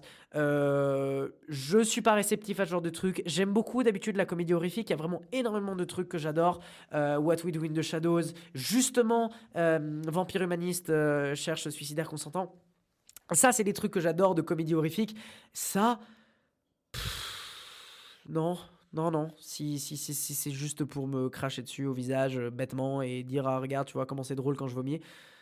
Bah non, en fait, moi je suis pas du tout preneur. On entame du coup les derniers films du festival, il en reste plus que 5. Avec cette fois-ci, on retourne sur du cinéma français avec La Damnée. La Damnée est donc un film en compétition officielle réalisé par le très jeune Abel Danan, dont c'est le premier / deuxième film, étant donné qu'il a réalisé 2 films dans l'année 2023, et donc il va les sortir les 2 en 2024. C'est un film dans lequel on retrouve dans le rôle principal la jeune actrice Lina El Arabi. Dans le synopsis, Yara, une jeune Marocaine de 25 ans, venue étudier à Paris, n'a pas quitté son domicile depuis plusieurs mois car elle est agoraphobe. Depuis son enfance, en raison de terribles événements familiaux, son seul contact est avec sa grand-mère, Nayara. Par téléphone. Un soir, une mystérieuse apparition vient perturber son quotidien et l'oblige à revivre ses pires craintes, la poussant au bord de la folie. La damnée, qu'est-ce que j'en ai pensé ? J'ai un problème avec ce film. Et je suis un peu mal à l'aise, à vous dire la vérité, parce que j'aime pas du tout La damnée. Je trouve que c'est un film vraiment mauvais, malheureusement. Et je vais revenir un peu à pourquoi je considère que c'est mauvais après, mais c'est le gros problème du film, c'est que c'est extrêmement mal écrit. C'est-à-dire l'histoire n'a pas de sens. Alors en fait, elle oscille, ça oscille entre mal écrit et complètement banal et du vu et du revu. Vraiment, c'est très triste à ce niveau-là parce que c'est absurde et c'est absolument naze comment c'est écrit. L'histoire, elle n'a pas de sens, elle tient pas debout. C'est illogique, c'est débile, c'est absurde. C'est rempli de facilité scénaristique en plus de ça. Et quand tu vois la fin, en plus de ça, quand tu arrives à la fin du film, et encore une fois, je ne peux pas le spoiler parce que je ne veux pas le spoiler. Si je dois le spoiler, je le spoilerai lors de l'émission, on en parlera. Mais quand tu vois la fin du film et que tu comprends du coup le dénouement final... Et bah tu te dis que ça n'a pas de sens, en fait. Le film n'a absolument aucun sens dans son écriture parce que tu ne comprends pas pourquoi le fantôme du film fait subir autant de choses au personnage principal. C'est vraiment un problème. Et vraiment, c'est un film qui, moi personnellement, m'a complètement laissé dehors et plus m'a un peu énervé par moments, justement parce que c'était mal écrit, parce que visuellement, même si de temps en temps j'avais des petits électrochocs de kiff, parce que vraiment il y a des éléments de réalisation, de lumière qui sont quand même un peu travaillés, mais dans l'ensemble c'est un peu convenu en fait, dans l'ensemble c'est assez convenu, donc il y a quand même des trucs de réalisation cool, et dans l'ensemble c'est assez convenu, sans oublier que le film il arrive à aucun moment à te faire peur quoi. Enfin le film n'arrive pas à te faire peur, le film ne me fait pas peur, moi je reste stoïque tout au long du long métrage. Et je vais vous dire, j'ai écrit un peu, parce que j'écris un peu des critiques sur mon Instagram, n'hésitez pas à me suivre, @CLLucas, si vous voulez avoir accès à plein de films qui sortent, et notamment des œuvres qui ne sont pas encore sorties. J'avais fait une petite critique. Le soir où je suis rentré à la maison pour pouvoir écrire, j'avais déjà en fait oublié le film. C'est-à-dire La damnée, je l'ai vu le matin, je l'avais déjà oublié le soir. Et encore maintenant, c'est encore pire. C'est-à-dire, je sais que j'avais encore plus de problèmes à la sortie du film, mais j'en ai encore aucun souvenir. Vraiment, je n'ai plus du tout de souvenir de ce film qui s'est complètement échappé de ma tête.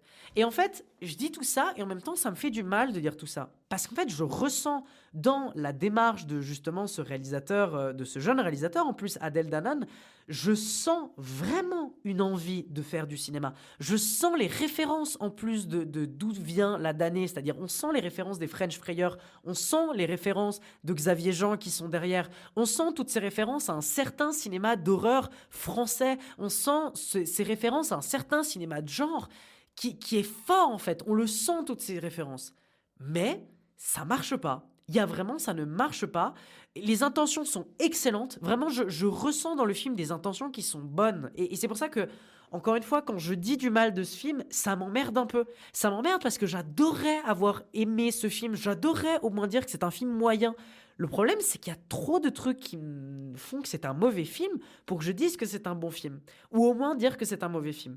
Et c'est vraiment pour ça que c'est une assez grosse déception, ce film. Parce que vraiment, je m'attendais à quelque chose qui allait au moins être passable. Malheureusement, c'est raté. Mais, là où je suis quand même, entre guillemets, un peu heureux, c'est que même si je vois que pour l'instant, les quelques reviews qui sont sorties ne sont pas très optimistes et sont pas très bonnes, il y a quand même un public qui voit dans ce film quelque chose d'intéressant. Il y a quand même quelques critiques qui sont positives. Et je vous invite quand même à aller le voir. En fait, je pense que j'ai une dette, entre guillemets, envers ce réalisateur, tant je me sens un peu mal, ce qui est très bête, mais tant je me sens mal pour ce réalisateur. Je pense que je vais aller voir un peu ce qu'il va faire aussi dans la suite de sa carrière. J'irai jeter un coup d'œil pour vraiment me faire une idée si véritablement c'est pas bon ou est-ce qu'il y a quand même des trucs intéressants. Je vous invite à aller le voir, en tout cas faire votre propre avis. Il sort le 9 octobre 2024, il va sortir dans longtemps, vous allez avoir le temps. Mais il n'y a même pas d'affiche officielle pour vous dire actuellement, il n'y a même pas encore des vraies sélections de où est-ce qu'il va sortir, dans quelle salle, etc. On ne sait pas encore. En tout cas, faites-vous votre propre avis. Voilà, moi j'ai vraiment pas aimé, je trouve que c'est un mauvais film. Maintenant, peut-être que ça vous plaira. Je l'espère sincèrement. Allez, plus que 4 films pour terminer. On retourne cette fois-ci sur la sélection officielle. Et cette fois-ci, on est sur le deuxième film qui a reçu le prix du jury au festival, à savoir le film En attendant la nuit.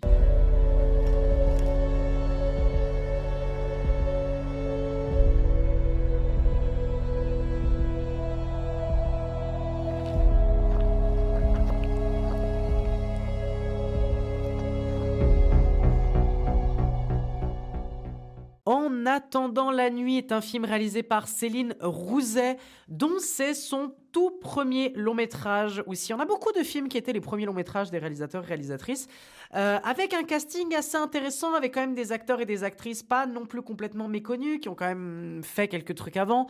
Je pense notamment à Céleste Brunkel, Jean-Charles Cliché, Élodie Bouchet, Mathias Le Gouamou. Enfin bref, il y a une petite panoplie d'acteurs français intéressants. Le synopsis: dans la petite ville tranquille où ils emménagent, les Ferral font tout pour paraître ordinaires. Leur fils, Philémon, un adolescent doux et introverti de 17 ans, a une infection étrange qu'il faut à tout prix dissimuler. Mais il grandit, son désir pour Camille se confond bientôt avec la soif de sang qu'il contrôlait jusque-là. Sa différence devient impossible à cacher. Alors, quand on parle de différence, on parle pas simplement d'une petite différence, on parle tout simplement d'être un vampire. Parce que c'est un film du coup de vampire qui a été montré notamment à la Mostra de Venise, si je ne dis pas de bêtises. Oui, il a été montré à la 80e Mostra de Venise. Alors, c'est un film assez intéressant qui arrive à mélanger drame social et genre vampire et genre vampirique.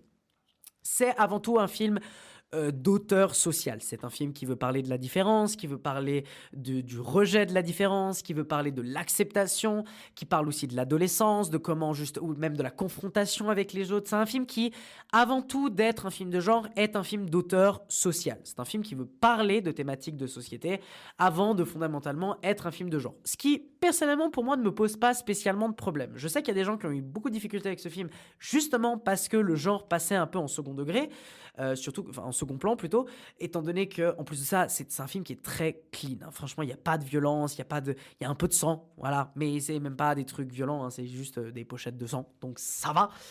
Mais le mélange, je trouve, marche plutôt bien. En plus de ça, on crée un personnage vampirique qui est assez atypique, qui n'est pas un personnage qui doit boire du sang automatiquement, mais qui se l'injecte au début, puis qui va évoluer dans un espèce de réflexion autour de l'essentialisation, machin. Il y a beaucoup de choses à analyser là derrière. Et en tout cas, ce mélange marche plutôt bien. Il y a un certain travail dans le mélange des différents genres, comme j'ai dit. Le film arrive à être drôle par moment, arrive à être dramatique par moment, arrive à être touchant par moment, arrive à créer des ambiances par moment. À chaque fois, le film, ce qu'il doit le faire, il le fait bien. Et toutes les thématiques qu'il parle, il arrive à bien les parler. Alors encore une fois, on peut peut-être avoir un désaccord, notamment sur une vision un peu essentialiste de ce personnage vampirique ou ce personnage principal de jeune adolescent. C'est peut-être une interprétation purement personnelle, mais je sens un truc un peu bizarre là derrière. Ou alors peut-être que la réalisatrice ne se rend pas compte que peut-être son film tend vers une direction pas ouf. Mais en tout cas, c'est clairement un drame social qui est plutôt maîtrisé. Mention spéciale d'ailleurs au personnage du film. Je pense notamment au personnage de la famille, que je trouve très cool, donc la famille principale. J'aime bien l'interaction qu'ils ont, je la trouve crédible et je la trouve touchante en fait, dans leurs défauts et dans leurs qualités, dans leurs points négatifs, dans leurs côtés les plus positifs. Tout ça fait qu'il y a quelque chose de concret et plutôt on va dire palpable en fait. On peut se dire que c'est une famille quelconque palpable. J'aime bien en fait ce qu'elle dit. J'aime bien ce qu'elle représente, cette famille, etc. Donc, le tout est plutôt touchant et plutôt intéressant. Maintenant, je dois vous dire un peu mon sentiment un peu profond par rapport à ce film. C'est que je trouve que tout ce que le film entreprend est bon. Et il le fait plutôt bien. Mais je trouve qu'il ne transcende jamais vraiment son médium. Je trouve qu'il ne va jamais assez loin. Je trouve qu'il ne va jamais plus que ce qu'il pourrait aller. Il s'arrête toujours à un certain moment et dit, bah voilà, j'ai fait mon taf, je m'arrête.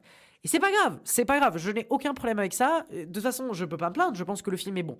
Mais je vais pas dire non plus que le film est extraordinaire. Je pense que le film est sympathique. Je pense que le film est accessible à un très grand nombre de personnes. Maintenant, je reste peut-être un peu sur ma faim, je sais pas. En tout cas, je trouve le film sympathique. Je pense que le film aurait pu passer à une étape supérieure. Il ne le fait pas, c'est un choix que le film prend. C'est d'accord, je le prends, enfin je l'accepte. Mais voilà, en tout cas, film sympathique. J'ai pas énormément de choses à vous dire. Je pense que c'est pas non plus le film, il y a le plus d'éléments. C'est un film qui sort en juin, normalement, 2024. Je vous invite à aller le voir pour vous faire votre propre avis, là aussi. Cette fois-ci, on se plonge dans les 3 derniers films du festival, 3 films hors compétition. On va essayer de les enchaîner assez vite. D'abord, on va commencer avec Le Mangeur d'âme de Julien Maury et Alexandro Bustillo. Le Mangeur d'âme est donc un thriller réalisé par Julien Maury et Alexandro Bustillo pour un budget de 3,5 millions. Le synopsis, le gendarme Franck de Roland est à la recherche de 3 enfants kidnappés. Son enquête le conduit dans le chalet où a lieu un double meurtre. Il fait équipe avec Elisabeth Guardiano, policière diligente, pour mener l'enquête criminelle. Leurs investigations vont les plonger dans une spirale infernale. Alors, c'est tout simplement un bon petit thriller français assez sombre avec une pointe d'éléments horrifiques. Voilà, je pense que le film il peut être résumé à partir de ces éléments-là. Il n'y a rien de incroyable, vraiment. Je dirais même qu'il y a de temps en temps des trucs... En fait, le tout fait peut-être presque un peu thriller qui passe sur France 3. Voilà, ça a tendance à être un peu ça. Mais en même temps, il y a quand même des éléments qui sont un peu plus que simplement un petit film télé un peu naze et oubliable. En fait, l'œuvre, ce que déjà moi j'aime beaucoup, c'est que l'œuvre elle assume complètement sa plongée dans l'univers glauque et dans la noirceur de son enquête.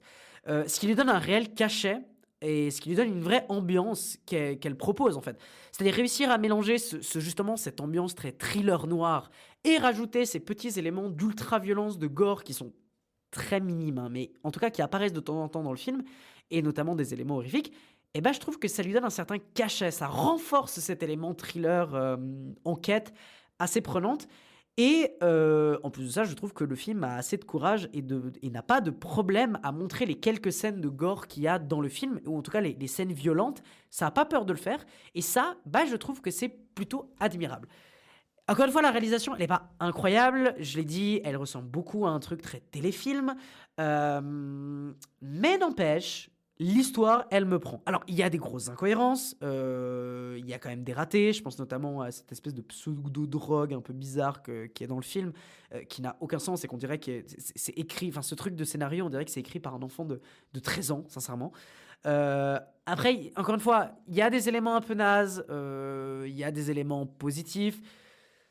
En fait, dans l'ensemble, je le vois vraiment comme un petit bon thriller noir français d'enquête avec 2 ou 3 éléments de genre horrifique et gore.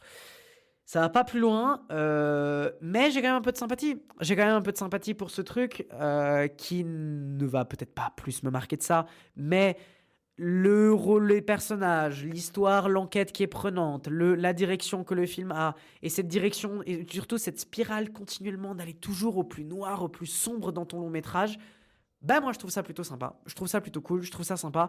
Pas passer un mauvais moment, passer même un moment plutôt sympathique en réalité. Rien de fou, faut être très clair, c'est probablement un des films que j'ai apprécié de Gérard May les plus bas dans ma liste. Mais pourtant, ça reste quand même un petit thriller prenant bien colloque, made in France.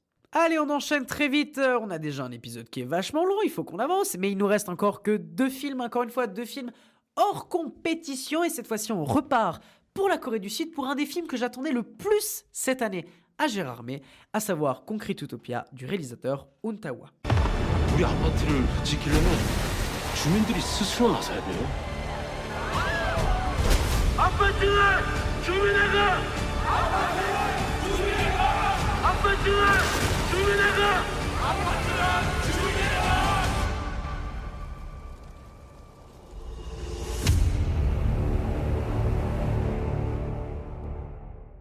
Concrete Utopia est donc un film coréen réalisé par Un Tae-hwa et scénarisé par lui-même, mais aussi par Lee Chun-ji.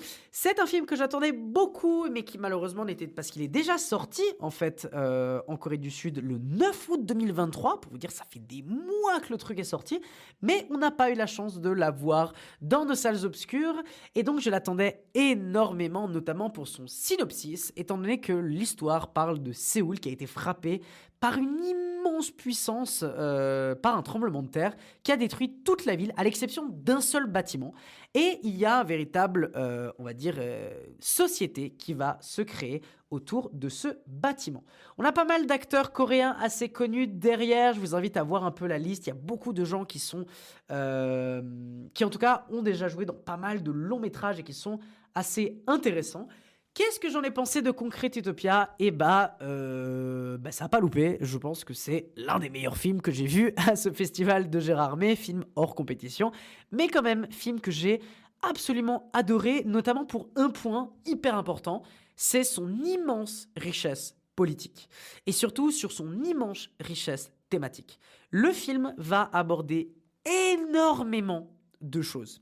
Il suffit juste de voir la bande-annonce pour comprendre que le film, il va parler de la société. Il va parler de société, il va parler et il va aborder tellement de points. En plus, ce film, c'est assez dingue. Il y a une richesse thématique qui est folle. C'est-à-dire, on peut citer, le film va parler de capitalisme, d'autoritarisme, de culte de la personnalité, des inégalités, des privilèges, de l'exclusion des autres et de l'exclusion de au sein de ton propre groupe, de la guerre, de la solidarité, de la punition, de la trahison, de tellement de trucs en fait liés à nos sociétés. Et qu'en même temps, c'est pas too much. Parce qu'en fait, tout est clairement lisible. Et la liste, alors franchement, la liste pourrait être encore extrêmement longue. Franchement, au fur et à mesure que je parle, j'en ai encore plein. Donc il faut juste que je cadre un peu ma pensée. Mais tout cela arrive à être parfaitement maîtrisé. Et en plus de ça, ce que je trouve assez dingue, c'est que le film fait régulièrement référence au réel. Comment ça? Parce que très souvent, le film va mettre en place en fait sa société, donc une société qui va se créer au sein de ce building, mais va prendre des éléments qui sont censés être nouveaux, mais qui en fait, dans la manière dont c'est filmé et dont ça nous est montré, ça fait référence à quelque chose, soit dans le passé, soit dans l'actualité. Par exemple, il y a un moment donné où les portes sont tracées en rouge pour marquer justement des rebelles ou des parasites. Mais ça, comment tu fais pour pas penser à l'Allemagne nazie ou à la Turquie d'Erdogan qui met justement ou même dans quasiment plein de dictatures, où justement tu marques les portes des personnes qui sont des ennemis politiques. Je pense notamment au culte de la personnalité. Comment ne pas penser au stalinisme, au maoïsme, à justement cette posture très je suis l'homme providentiel du peuple, mais qui en fait en réalité est rempli de privilèges. Comment ne pas penser à justement même les écrits d'Orwell avec la ferme des animaux, où tu sens qu'il y a plein de trucs autour de cet élément-là en fait tout le monde est d'égaux, mais certains plus que d'autres. Et oui, le film le remontre aussi là derrière, et ça fait aussi référence à un certain passé de certains régimes autoritaires. T'as aussi ce truc-là du culte de la personnalité, encore une fois, qui est filmé d'une manière où tu vois l'ascension de justement ce dictateur, ou en tout cas ce personnage qui au début est censé être l'homme providentiel populaire, mais qui en fait à la fin prend le contrôle. Ça parle de nationalisme, c'est-à-dire tu vois clairement que ça tape très fort dans le nationalisme coréen en le critiquant directement, et en fait en critiquant l'ensemble des nationalismes, en parlant justement de ce rejet de l'autre, de cette fermeture des frontières. Comment ne pas penser à justement l'Europe qui ferme sa frontière, qui ferme toutes ses frontières, comment ne pas penser justement aux États-Unis avec la construction des murs. Bref, le film a une constante surréférence au présent tout en restant dans la fiction. Et ça, je trouve que c'est un fil qui est très compliqué. En tout cas, c'est un jeu d'équilibre qui est très compliqué à réussir à le tenir. Et je dois le dire que c'est juste fou.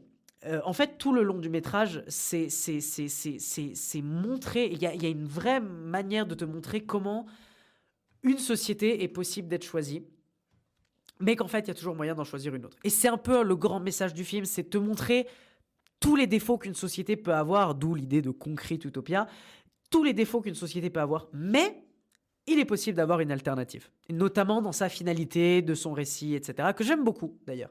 Et j'aime beaucoup notamment cette phrase de mais est-ce que j'ai le droit de vivre ? Pourquoi tu poses cette question ? Si vous avez moyen de voir ce long métrage, vous allez comprendre cette phrase, mais vraiment, le long métrage a une grande richesse et pour moi va dans la parfaite direction de comment tu vas critiquer un modèle de société, mais comment aussi tu vas proposer une alternative à cette société en disant qu'il est possible d'avoir une société plus humaniste, plus égale, plus juste, plus de l'entraide, sans forcément dire exactement ce que c'est pas ça, mais en tout cas de montrer qu'il y a des possibilités de vivre de manière différente. Il est possible de sortir d'une certaine société qui est construite, qui en fait en réalité est l'écho de nos sociétés qu'on a actuellement. Je pourrais vraiment écrire des pages et des pages sur le fond et vous voyez bien qu'en plus ça me passionne, mais en plus de ça, pour aller un peu plus loin, on va le dire, magistral en termes de réalisation, magistral en termes de jeu d'acteur, magistral en termes d'histoire, de mise en scène, c'est génial, sans équivoque, l'un des meilleurs films catastrophes que j'ai vu. Ça réussit à être une œuvre intelligente, émotionnelle, prenante, surtout méga divertissante, parce que franchement, qu'est-ce que c'est bourrin aussi, qu'est-ce que c'est puissant, qu'est-ce que c'est beau, franchement c'est stylé quoi, vraiment tu prends du kiff à voir ce long métrage, tu t'ennuies pas une seconde. Je pense que ça relève d'une certaine manière d'un génie, voilà, je pense que la Corée a énormément à donner au cinéma, je pense que si les gens qui n'ont pas encore vu ce que font les Coréens dans le cinéma, faut vraiment que vous regardiez parce qu'il y a des gros trucs qui sont incroyables, franchement. Coup de cœur évident pour ce long métrage. Si vous avez moyen de le voir, si vous avez moyen d'y mettre le grappin dessus, n'hésitez pas une seule seconde. Et on arrive enfin au dernier film de ce festival, Gérard May, avec le film de clôture du festival, un film que je n'avais aucune information, que je n'avais pas du tout regardé. Qu'est-ce qu'était ce film ? Je suis allé un peu au hasard voir ce film. Et bien ce film, c'est New Life de John Russman. We believe the subject is en route to the border. And we can't let her cross. Can I ask you something? Why are you helping me? Your job is to bring in Jessica Murdoch alive or, if necessary, dead.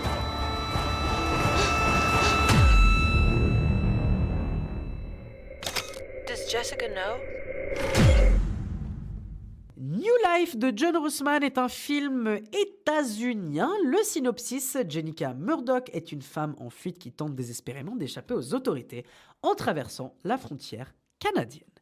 Alors le synopsis est plus long, mais je refuse de vous en dire plus parce que je pense que ce qui est intéressant avec ce long métrage, c'est d'aller le découvrir alors qu'on ne sait rien. La seule chose que je vais vous dire sur l'histoire, c'est que c'est un film de course-poursuite, ou plutôt c'est un film de chasse à l'homme, ou chasse à femme, si vous préférez, mais chasse à l'homme. C'est un film de chasse à l'homme, et je pense que c'est l'un des films qui m'a le plus coaché à ce festival de Gérard May.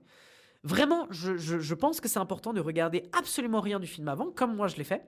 Juste voyez-le, et vous allez voir, vous allez prendre une claque absolument magistral. Je pense que c'est brillant. Dans l'écriture, c'est vraiment brillant parce que c'est typiquement ce genre de film qui déjà d'une part a un crescendo dans son récit, c'est-à-dire tu arrives à une situation initiale où tu ne comprends pas ce qui se passe et progressivement la tension va augmenter, mais progressivement tu vas commencer à comprendre ce qui se passe et vers la moitié du film, il y a un élément, mais vraiment un élément qui fait basculer complètement le récit.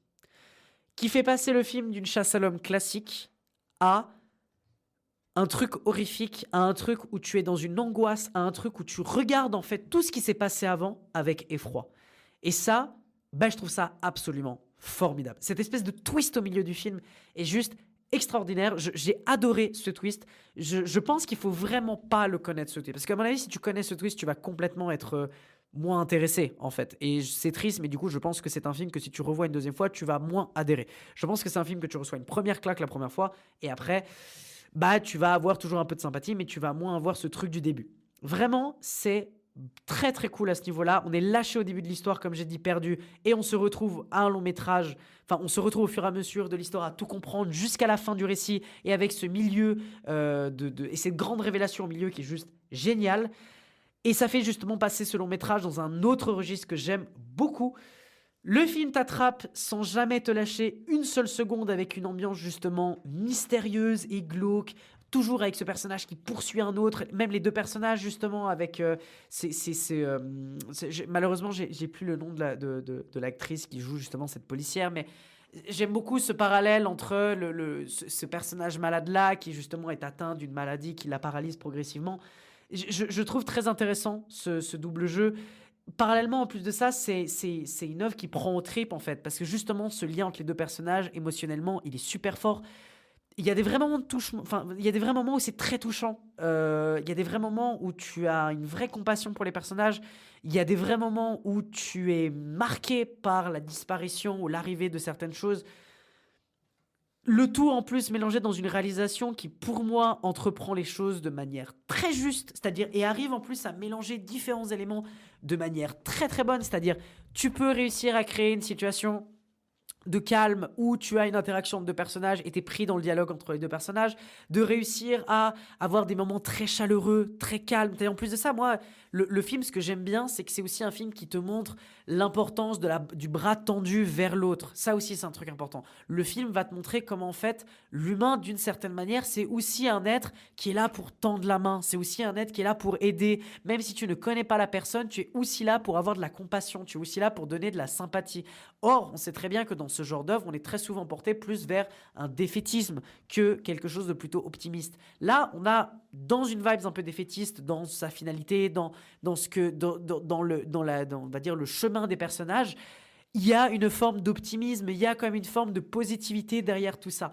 Mais justement, ce mélange, je reviens sur les effets de réalisation, mais ce mélange de chaleur, de compassion, même de comédie aussi, parce qu'il y a aussi des moments qui sont très drôles, mais en même temps, tu arrives à mettre des éléments d'horreur, des éléments d'ultra-violence, des éléments de tension, des éléments glauques, tous ces éléments-là font que c'est un mélange qui est vraiment super kiffant à regarder. C'est un film qui est en plus assez court, il me semble qu'il fait 1h30. Ça marche vraiment super bien comme truc, et j'ai été complètement scotché parce que justement, je ne m'y attendais rien du tout. Je ne m'attendais pas à ce truc-là. Je ne pensais pas que ça allait être un film qui allait autant me scotcher. Et c'est typiquement un film qui a été aussi un coup de cœur pour ce festival. Et ça a été vraiment le plaisir total d'avoir ça comme film de clôture après 4 jours complètement de fatigue, surtout que les séances arrivaient très très tard et on passait des heures, notamment cette journée-là, c'est-à-dire la dernière journée, celle du dimanche, je suis resté 8 heures au cinéma, quoi. Et on pourrait dire, le dernier film, il va tellement prendre cher parce que mon attention va être zéro. Déjà pour Le Mangeur d'âme, j'avoue que mon attention était un peu loin, mais non, en fait, j'ai été captivé, mais comme si c'était le premier film que je voyais depuis 2-3 semaines, quoi. Donc franchement, New Life, malheureusement, il y a tellement aucune info sur la sortie en Suisse, en France ou en Belgique. Il n'y a aucune info. Ça me débecte à ce niveau-là parce que vraiment, j'ai peur que ce film ne sorte pas dans nos salles obscures. Si vous pouvez le voir, s'il y a des dates et tout, franchement, n'hésitez pas un instant à aller le voir. Je peux que vous le conseiller. Franchement, ça a été une claque absolument dinguissime. C'est tout pour nous, les amis. Et bah dis donc, un gros programme. Je vous en ai dit 16 de films quand même. Un bon petit programme quand même pour vous.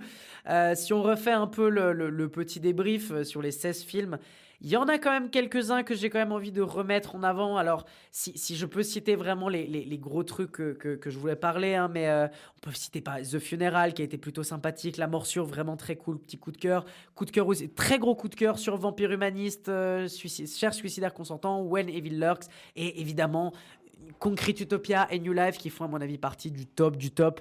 Si je devais poser ma petite pièce dans justement les films en compétition, je considère que le meilleur film de la compétition était bel et bien When Evil Lurks, même si Sleep a reçu un prix et il le mérite à 100% parce que vraiment Sleep c'est vachement bien. Mais voilà, je pense que c'est un sacré programme qui nous attend pour l'année 2024.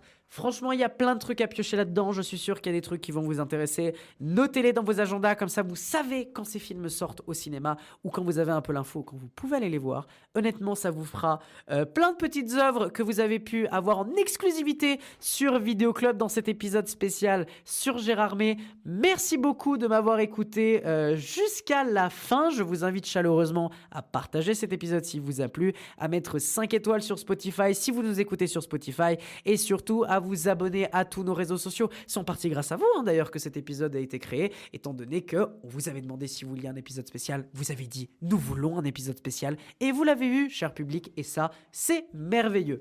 Un très très grand merci à vous en tout cas de m'avoir écouté jusqu'à la fin. Je vous invite chaleureusement à évidemment suivre aussi la page de Gérardmer, comme ça vous aurez toutes les infos si vous êtes intéressé pour les prochaines années. En tout cas, moi je vous retrouve pour un prochain épisode, cette fois-ci plus classique de Vidéo Club. Mais en attendant, n'oubliez pas d'aller aux salles obscures, notamment pour voir du cinéma de genre. Et surtout, n'oubliez pas, vive le cinéma! Nom d'un chien, c'est fini, tout s'allume. À mercredi prochain.